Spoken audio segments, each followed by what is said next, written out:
welcome. You're watching the Newshour Agenda. I'm Padmaja Joshi. Exciting times ahead because in about 30 to 32 hours we will be in results day live on Times Now. Any election brings with it a considerable curiosity about the Muslim vote. Today on the Newshour Agenda we actually bring you the story of Gujarat's Muslim vote, and especially those seats where Muslim voters are the deciding ones. And we're not just going to stop at analysis, we're actually going to tell you who we think, according to the Times Now ETG poll, are winning those seats. The Times Now ETG exit poll has done a seat-by-seat analysis to determine if there is a story emerging from Gujarat from all of these seats. So let's go straight to the 15 seats that we have chosen, where you have got Muslim voters either 15% or in excess of 15%. So let's go straight across with psephologist Jem Rog. Look at those seats, tell you what we think the results are going to be and what story comes out. Starting with Bapu Nagar 2017 Congress and 2022 still staying with the Congress. YJ. Yeah, look, this is one seat where actually the Congress played very well last time on the Patidar and Muslim combination. Very marginal, they won it by just 2%. Okay, but right now, if they're going to retain it, shows that the Muslim voters have strategically polarized in favor of one party. All right, so they have strategically polarized. The next seat that we are going to look at is the one that is Kutch.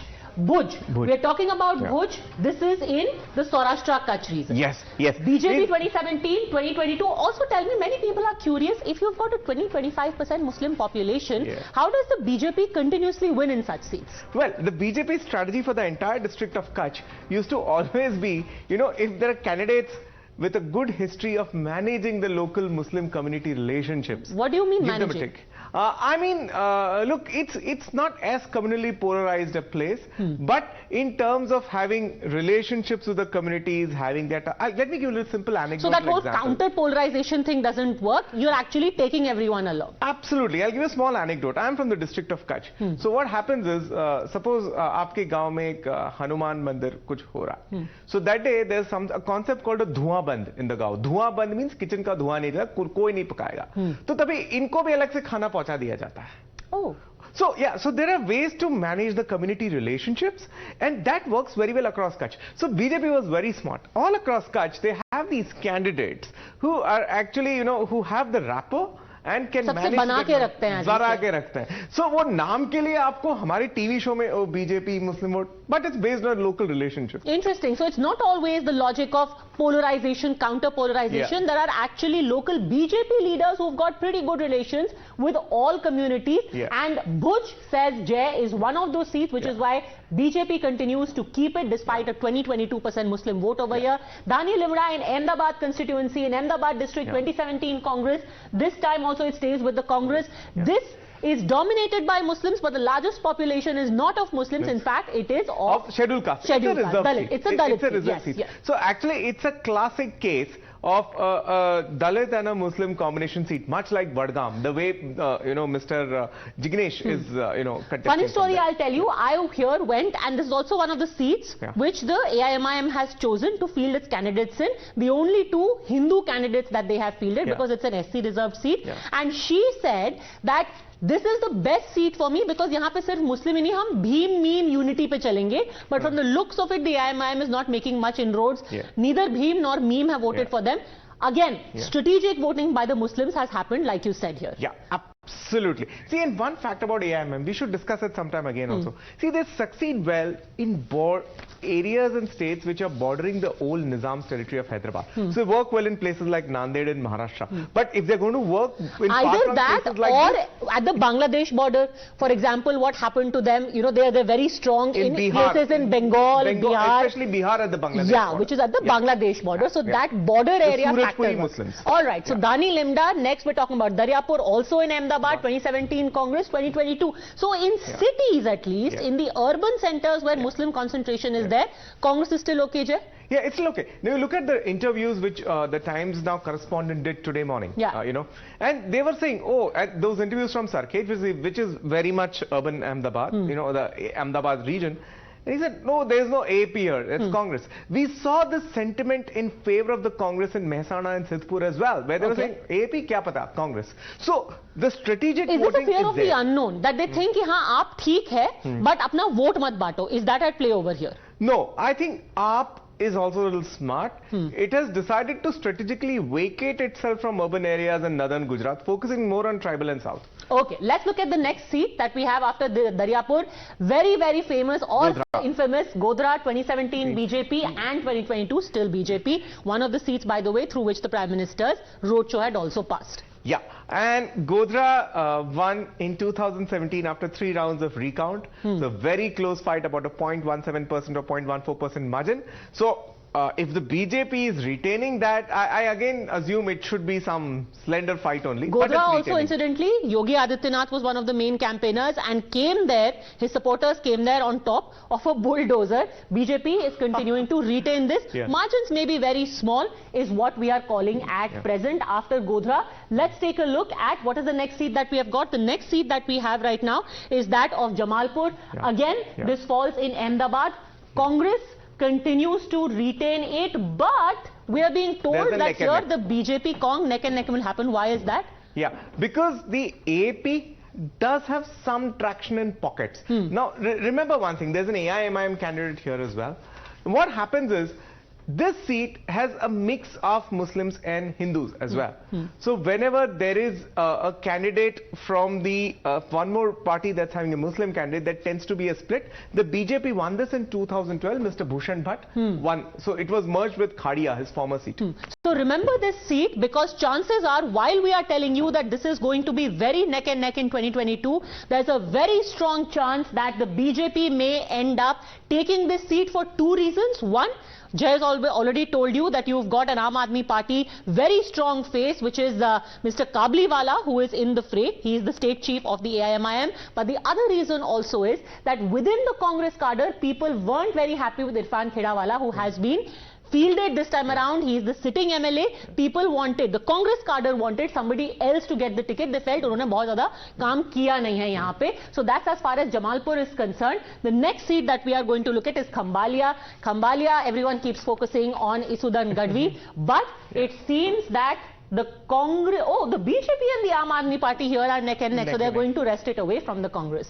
No, this would be, I still think Khambalia would be some sort of a cliffhanger. The incumbent MLA, Mr. Vikram Bhai Madam, has a following of his own. There are Ahers over there. He's an Aher. So I'm not sure if this, maybe it's even a triangular contest, not just a neck and neck. You know, if this happens, then Aam Aadmi Party should be ready कि अगले 5 साल कांग्रेस उन्हें पानी P के कोसेगी कि तुम तो vote cutter हो, तुमने बीजेपी को जिता दिया. इसुदन गदवी वहां पर से बीजेपी को जिताने के लिए आया था. After Khambalia, let's take a look at Limbayat. Now Limbayat is in Surat, South Gujarat. Again has an interesting story. BJP has it and BJP will continue to retain it. The interesting story here, by the way, is that there are multiple independent Muslim candidates who have been fielded here from Limbayat. 34 of them.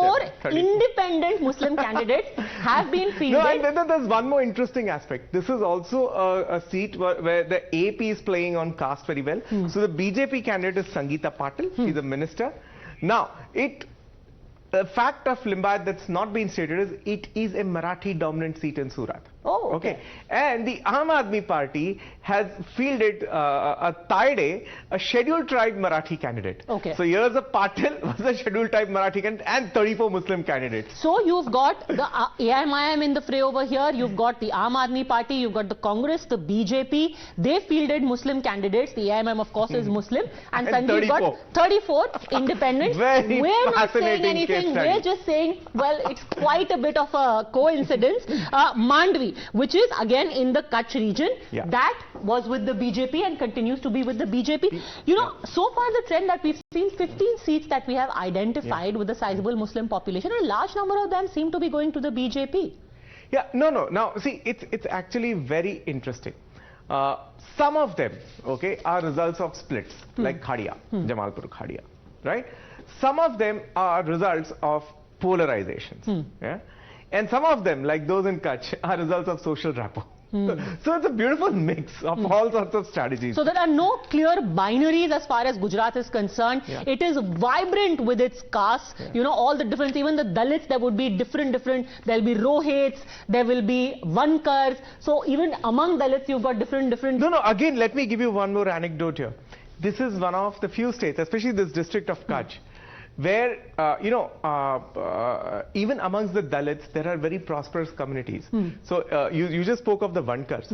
If you go to Bhuj, in the town Bhujodi, which is just outside Bhuj, the Vankars are, the lead community in one of the richest villages. The village has a tech park, okay, an animated garden, okay, and it boasts of every house having their own weaving entrepreneur, and they can sell you shawls for 3,000, 4,000, stuff like that. Wow. So next time you should go there. We were right now talking about the Muslim vote, but just a small sidebar, since you spoke about the Dalits and Vankars and Rohits. When you're talking about the Dalit vote also, if you'll go into a village which is about the Rohits, they will say, okay, just because so and so is a Dalit doesn't mean we're going to vote for him. हम तो रोहित हैं, हम अपनी जात के लोगों को prefer करेंगे कि उनको वहां से फील किया जाए. So it's very interesting how all of these things play out. We've already seen Mandvi. Let's quickly now go through the other 5 seats that we have. Mangrol in Juragarh, 2017 BJP. This time around, it is BJP and Aam Aadmi Party neck and neck. Sidhpur in Patan, this is in North Gujarat. Last time around, it was with the Congress. This time it is going to the BJP. What's the story here? Why is there a switch over here? Yeah, now 17 Congress, Mr. Jainarayan Vyas quit. See, they were, the BJP was very clear that none of the old faces would be renominated. So Mr. Vyas gave a good alibi that I was freshly recovering from a bypass heart surgery. Nobody called me properly. There was no reception, and he pushed off. But it was very clear the BJP did not want to renominate any of them. But again here, what's fascinating is that if in Sidhpur, the BJP is picking up again, means the Patidar voters are going back to the BJP in this particular constituency. And it also is borne out by the sheer numbers that we've seen in Saurashtra Kutch as well, where the maximum vote share has gone to the BJP, including those of the Patidars in Saurashtra. So the remnants of the Patidar agitation, one doesn't quite know. Final 3 seats, and I'm going to go through them very fast. South Gujarat, Surat East in Surat district was with the BJP. This time also it's staying with the BJP. It's the only seat where the Congress has a Muslim candidate that can give that has a sizable Muslim presence also. Mr. Aslam Saikalwala is a Congress candidate. This is also the seat where Mr. Kanchan Jariwala abdicated in favor of the BJP. He didn't abdicated. Aam Aadmi Party says he was abducted in favor of the BJP. Hey, you got a good allegory here. Abdicated versus abducted. So Surat East, we've already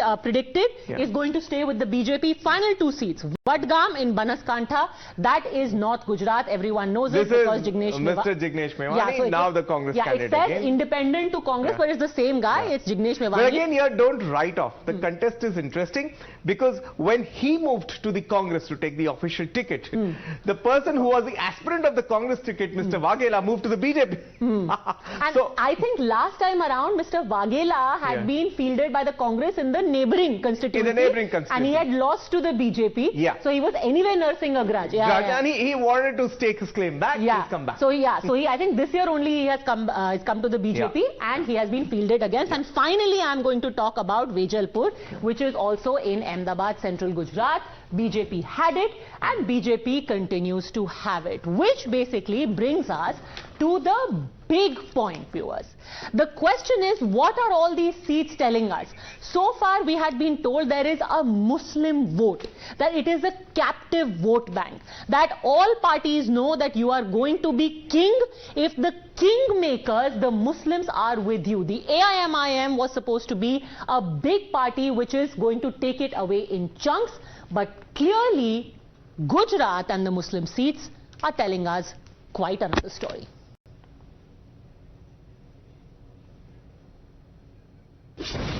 You're watching the News Hour at 10, debate number 1 on Times Now, Super Prime Time.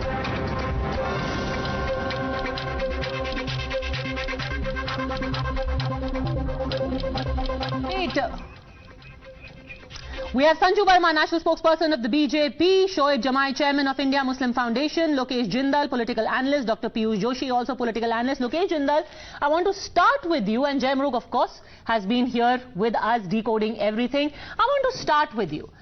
It seems that the Congress's assumption that you are the captive choice of a captive vote bank is done. Nobody is a captive anymore. And definitely not your captive. Yes, good evening. The BJP did not field any Muslim candidate in its list, and almost all the Muslim candidates which are acting as independents are the product of political engineering by BJP. Now what BJP, for example, Jamalpur constituency, whereby the BJP, it supports or engineers independent Muslim candidates so as to divide the vote bank of Congress. Now, when I'm talking about the constituencies which you said, they are the Muslim-dominated constituencies.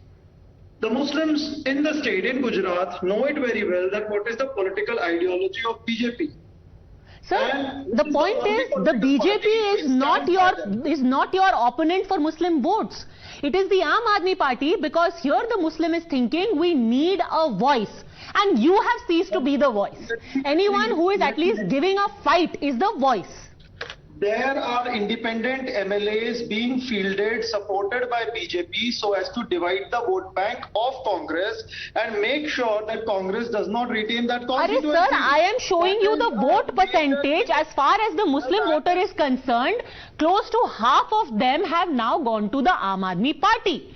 14%, a measly 10% is with the BJP, but it is your vote share that has gone down among Muslims, and the Aam Aadmi Party has won it. It is via independent candidates that the BJP will aim so as to harm the Muslim voter electoral base for the Congress. But over here also BJP won't be successful, because there is a strong undercurrent against BJP. The Muslims are very angry considering... But the BJP doesn't even want this vote. What are you saying? You are saying BJP won't be successful. Unhe to ye success chahiye hi nahi, bhai. They are not even trying to get this vote. Let me quote to you a few very interesting statistics.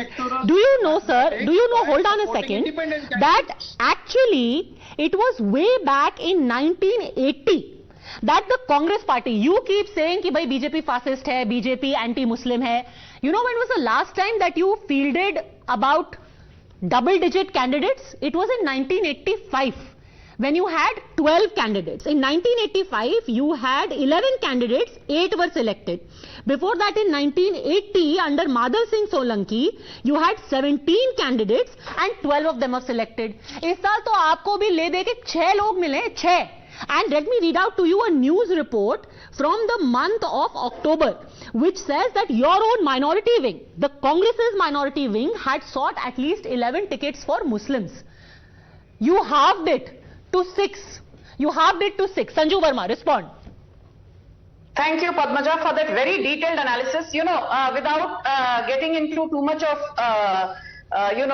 detail, since you've already put that out, I just want to highlight some broad points. You're very right.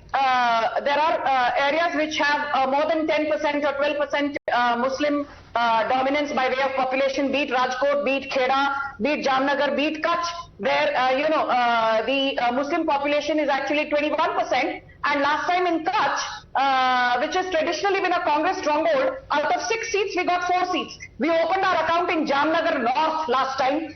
We opened our account in Bharuch. We opened our account in Rajkot, in a bastion which is traditionally a Congress stronghold. I just want to highlight one very important thing which people should not forget. If you look at the history of Gujarat election results over the last 27 years, assembly elections, and you also look at 2014 Lok Sabha and 2019 Lok Sabha, you will see that BJP has not fared as poorly as political pundits predicted. It is right, Padmaja, that BJP's vote share in Muslim dominant areas has been between 18 to 20%. Yeah. And the balance obviously is going to be distributed between Congress and Aam Aadmi Party this time. But one very interesting thing which I need to mention for the benefit of people who think that BJP is anti-Muslim, give me 10 seconds. Okay. 9% of the government jobs today in Gujarat are with Muslims. 10.5% jobs within the police constabulary is with Muslims. and 80% of the literacy rate in basic education is with Muslims on par with Hindus. So ये जो हवा है, BJP anti-Muslim does not resonate with Gujarati Muslims. All right, everyone wants to respond to this quickly. Shoaib Jamai and then Lokesh Jindal. Padmaja, mark my word. There is no Muslim vote bank. It's just a myth. There is only Hindu vote bank. It was created, it was manufactured.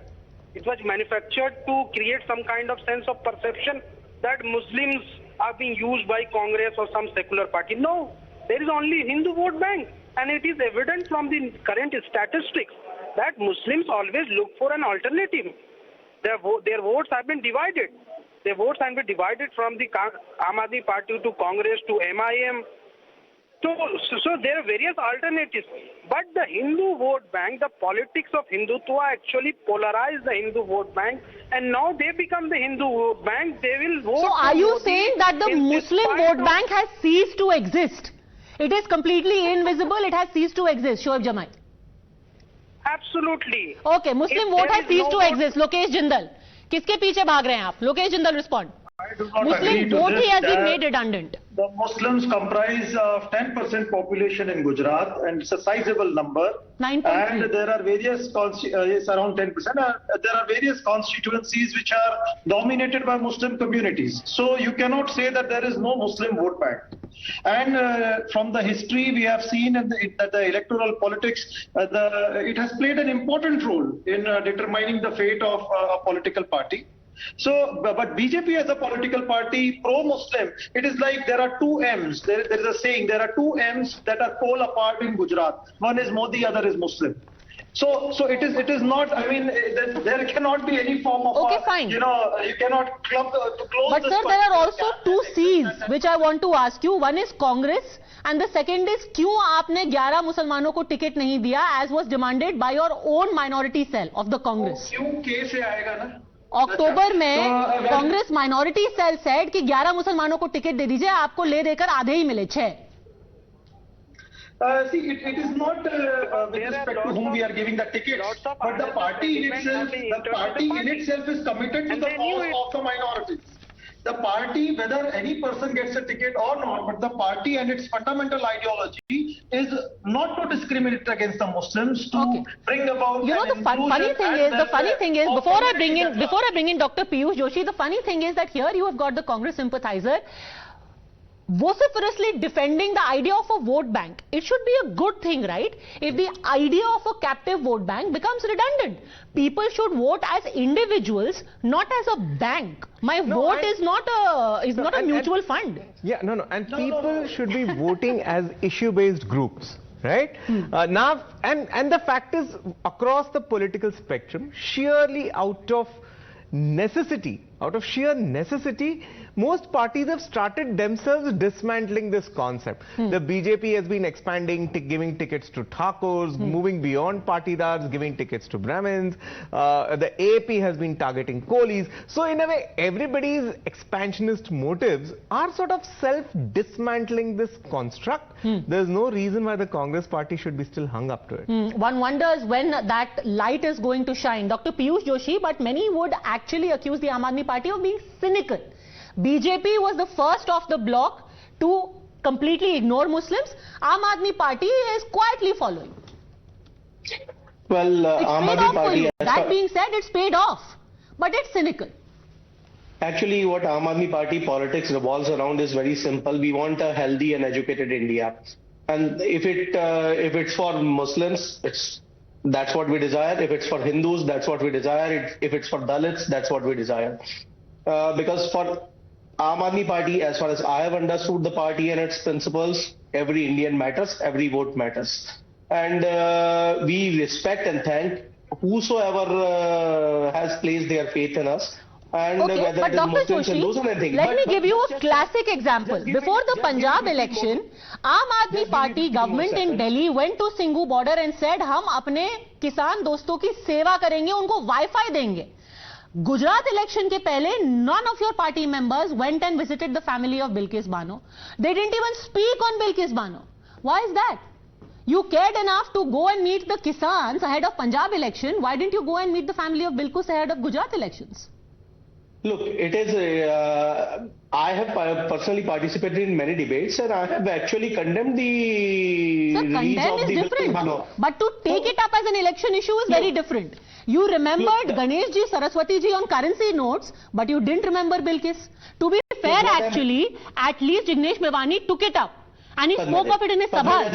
Just allow me my 20-25 seconds. You know, if they did not visit, it's a problem. If they would have visited, then it is appeasement. You know, I was seeing the interesting analysis in your report when you were doing it, and more than half of the seats are going to BJP, according to your own analysis. So when it comes to BJP, it is harmonious relationship with the community leaders, as your psephologist friend has elaborated in his analysis. And when it comes to others, it is appeasement. So, you know, here is a party who has worked hard on ground, who has worked hard on the... Shoaib Jamai wants to respond to you, and then Sanju Verma. Shoaib Jamai respond. It's really amazing. Padmaja, मैं political party की बात ही नहीं कर रहा हूँ. एक इंसान होने के नाते भी आप सोचिए कि जब आप बिल्किस बानो के लिए आवाज नहीं उठा सकते, तो आप पॉलिटिकल पार्टी तो छोड़िए, आप एक अच्छे इंसान भी नहीं हैं. ये सिर्फ किसी पार्टी का मामला नहीं था, ये मामला इंसानियत का था, बेटी बचाओ का मामला था. बस इतना जानिए. I totally agree with him, and that is why I said that in whichever debates I have participated, whichever programs I have participated. Sir, votes are not cast according to debates. Votes are cast according to manifesto, according to election speeches. You need to visit a house. Reflect anywhere. You need to visit the house of the victim in order to show solidarity. Your action shouldn't show. I mean, you visited the Kisan to show solidarity. Why did you need to visit them? You see when Aam Aadmi Party comes to power, and you see how the culprits are apprehended and taken to task. Okay, we will see. Sanju Verma wants to respond. Yes. Actions speak louder than words, Sanju Verma. Just put it in your manifesto. Show me the manifesto where you have said that when they come to the power, they will put... You know, Padmaja, this is not done. Behind the jails. Okay, Sanju Verma, respond. Okay. Padmaja, actually, everybody who has basic understanding of India's political landscape knows that the core Muslim vote bank across states and union territories always goes to the Congress.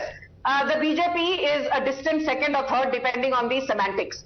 Gujarat, I think, is an outlier. I agree partially with Shoaib Jamai. On one hand, the dominant Muslim population, be it, Jamalpur, Khadia, be it Daryapur, Vejalpur, Bapunagar, Limbayat, Wagra, Bharuch, Bhuj, Jambusar, all these places, the Muslim population is more than 31%. In fact, in Jamalpur, Kheda, it is 61%.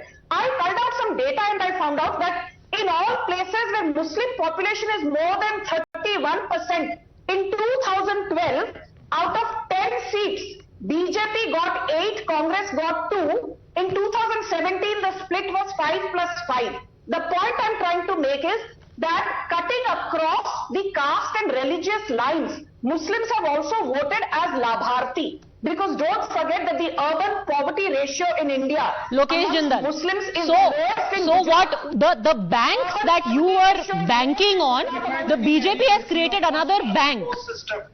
No. Of beneficiary bank.